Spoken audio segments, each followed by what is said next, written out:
that continues to this day with the different forms of, the prison industry, the police in the community, and Jesse is the Southeast Chair of the Uhuru Solidarity Movement, and he's going to talk a bit more about the different programs of the Uhuru Movement and the organization itself. All right. Okay. I want to try to remember everyone's name. I'm going to try. Okay. Adriana. First letter. N. N. Nicholas. Julian. First letter. M. Malcolm. How can I forget that? Malcolm. Okay. Anthony. Bogdan. Sarah. Oh my God. No. Jeremy. All right, cool. Sorry. That's cool. The two. Yeah, we're gonna. Oh, Got a little dreadhead over there. Little dreadhead. Ashley. I'm Jesse, and as Kafira mentioned, I'm the Southeast Chair of the Uhuru Solidarity Movement, and I want to just start off by appreciating the work that Kafira has done, and Ashley, and Kotu, who I know isn't here, but we'll see him later. You all know him? Yes. Kotu? Cool. To build this event tonight that is a benefit concert that's part of the Days in Solidarity with African People campaign. And I'm very excited for it, and I just wanted to give a little background on how this idea came about, and as part of explaining what the Uhuru Solidarity Movement is.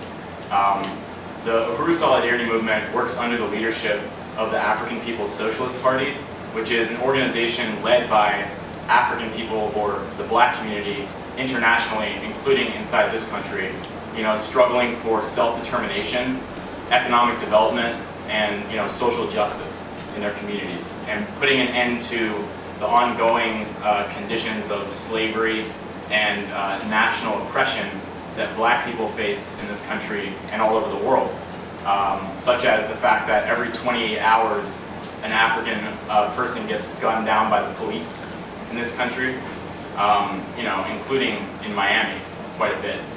Happens all the time, and the police usually actually get vacation when it happens, if anything. Over half the people in prison in the United States are black people, which is over 1.5 million people locked in cages in this country, which has the largest prison system of any country on the entire planet. Every aspect of life, really, the healthcare system, the education system, you can just run down the line, and in every facet of life for African people and also for Mexican people, the indigenous people of this land who today live on concentration camps that they call reservations, where the average life expectancy is 42 years old, and indigenous people face abject poverty and disease and oppression on their own land. These are the conditions that gave rise to the system, and that perpetuates itself today through this constant violence and warfare against African people, indigenous people, and other oppressed people. So what happened was, I live around St. Petersburg, which is where the headquarters of the Uhuru Movement is. And after the killing of Trayvon Martin, well, actually after the announcement of the acquittal of George Zimmerman for the killing of Trayvon Martin, Kotu, read about that and was just outraged and disgusted and demoralized by it, because it was just such a blatant injustice. This guy had stalked a kid in the street and shot him dead, and of course he gets to walk. And Kotu was prepared to just go into a hole, because he was so depressed by it. And then he found out that Kafira was coming up to St. Petersburg to participate in a demonstration that the Uhuru movement was leading. And he ended up hitching a ride and coming up and joining. And he ended up joining the Uhuru Solidarity Movement. And in discussion with him, this idea of doing this concert tonight was developed. So it came directly out of that, and I'm very excited to see it come to fruition and appreciate all the bands. I'm not sure how many band members are here. I don't know. That's me.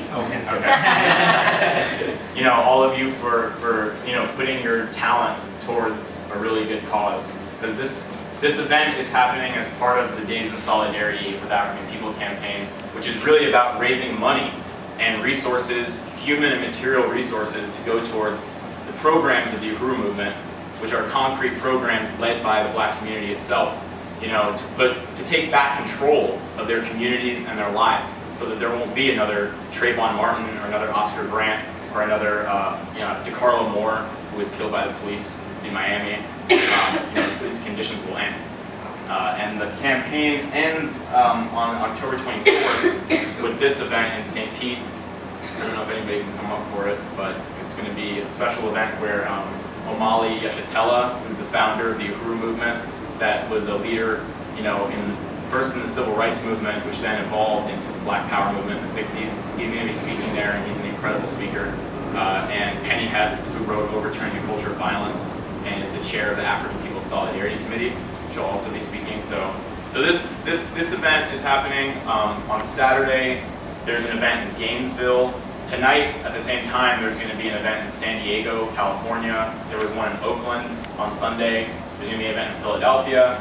So this is part of a whole, sweeping campaign that's going on. Hello. So with that, I'm really glad everyone was able to come together for this discussion, because I'm sure it would be hard for us to hear each other once we get over there to Churchill's. So we did want to just bring people together and have a bit of discussion beforehand.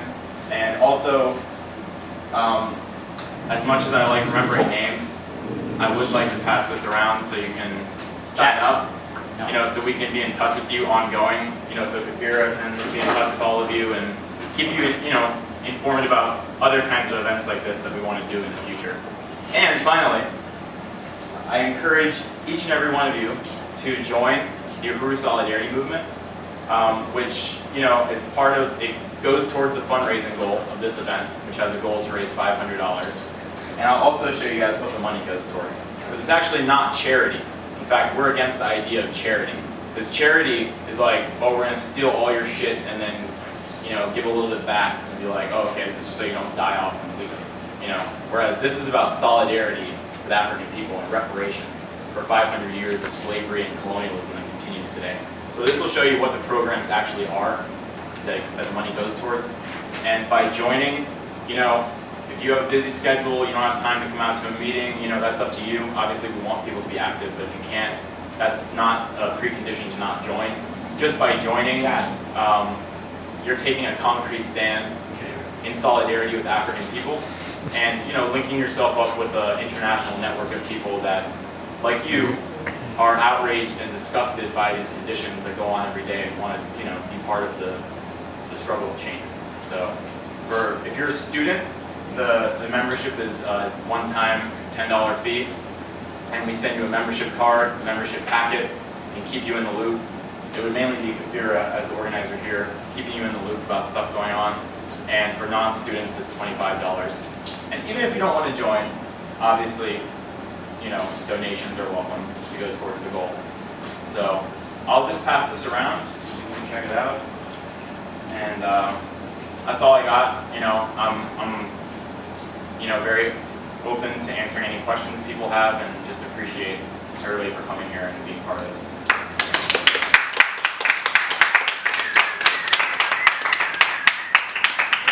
I'll just throw out there that we do have the Bergen Spear newspaper, and this is the newspaper of the Uhuru movement, and it talks about news and analysis from the perspective of the African community, and also contains a lot of information that you might not hear anywhere else. It's only $1, and it comes out monthly. You could buy, just one copy here. You could ultimately get a subscription. They also offer for you to support a prisoner, because this is one of the #1 tools, education-wise, for prisoners to understand how people are organizing on the outside to liberate the African community that's locked up. So it's a really important tool of the masses, and tells you about the Uhuru movement itself, and I'd encourage anyone to get it.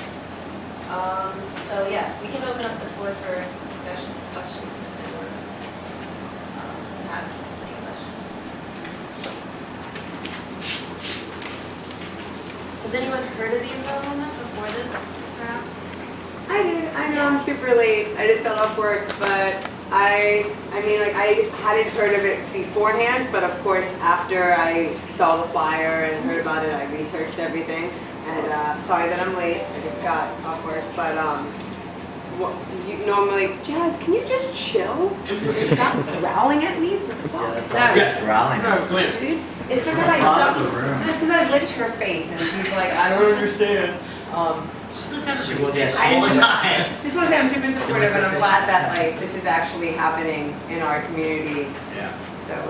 Thank you. Yes, that's awesome. Yeah, I mean, ultimately, you know, part of this organization, Solidarity Movement, is for it to grow nationally. So we want people to get involved into whatever capacity that you can, and you know, become a member. Because the Uhuru Movement itself is the only organization at the forefront of this struggle internationally at this time. And it's the fastest growing organization. So you'll be part of that. And I just, the Congress. Oh yeah, last Talk thing. about that. The 6th Congress of the African People's Socialist Party is happening in December. So I know you guys have short notice about the event on Thursday, but this one, hopefully, you know, have a little bit more time to plan for it. This is the biggest event that the Uhuru Movement holds, actually every 3 years. And the entire scope of all the organizations that work under the leadership of the party come together and, you know, sum up, you know, what's going on in the world and the work that the different organizations are doing. And, you know, shape the direction, participate in the democratic process of shaping policy and direction of the organization moving forward. So that maybe makes it sound kind of boring. No, maybe not. Okay. Also, Omali Yeshitela speaks at this, and other leaders from the Uhuru movement, Diop Olubala, who's one of the main leaders of the movement, was just bicycle on the wrong side of the road. And he recorded the whole arrest on his phone. And the cops were like, you know, let me see what's your name? He's like, well, I have to give you my name. And they said, you have to give us your name. So he gave him the name, and they said, well, let me see your ID. He's like, why do you have to see my ID? Am I being detained? And the cop says, yeah, you're being detained. He says, why? She goes, because I said so. It was all recorded. Okay? And then he gets arrested. And they charged him with resisting arrest, even though he was getting arrested for no reason. So there's no crime that they could even pretend like he had committed.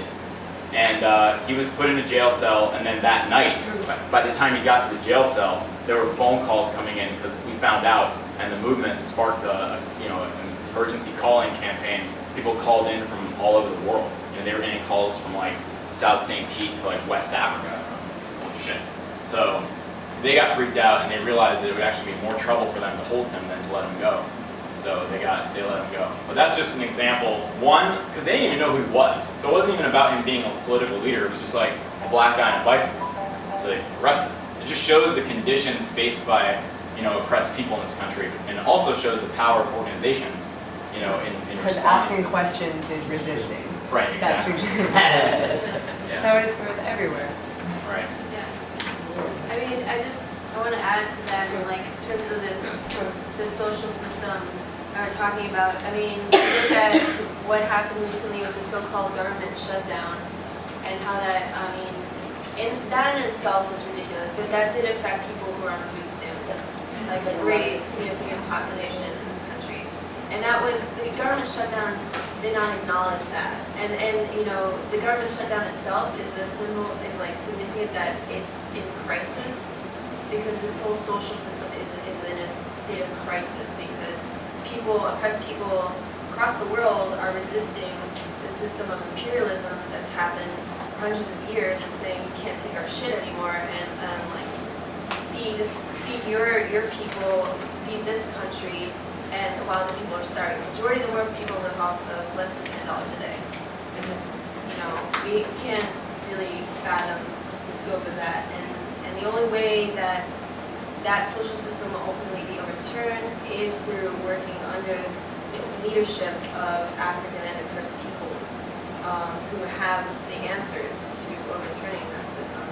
You know, so I just encourage people to learn more, ask questions. You know, the it's relatively new. We work under the principles of African internationalism, which is a theory developed by the founder, Amalia Shatella. And we have some more literature that will be at the show, so we encourage you to check it out. And shirts. And shirts, really cool shirts. Also, I just remembered, this event on Thursday is going to be live stream. So even if you can't make it, you can watch it online on uhurunews.com, which, if you're signing up, you'll get an email about it. We'll send it out. So, yeah. So you should all watch, even if you can't make it. And there, you can participate in the chat if you have questions for the discussion period and stuff like that. So, interactive process.